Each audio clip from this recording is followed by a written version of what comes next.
შემდეგ არის ანტიოქსიდანტები. ეს არის ისეთი ჯგუფი საკვების, რომელიც იცავს კანს. მაგალითად, ანთებებისგან, მაგალითად, დაზიანებებისგან, ხო? ეს ანტიოქსიდანტური ეფექტი რაში მდგომარეობს? ანუ არის ესეთი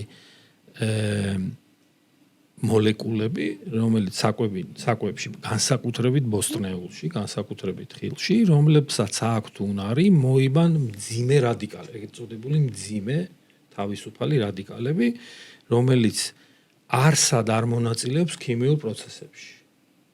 რჩება ადამიანის ორგანიზმში, უბრალოდ აბინძურებს მას და შესაძლებელია, რომ აი ესეთი ანტიოქსიდანტის თვისებების მქონე საკვებმა განეიტრალონ ისინი, გამოიყვანონ ორგანიზმიდან.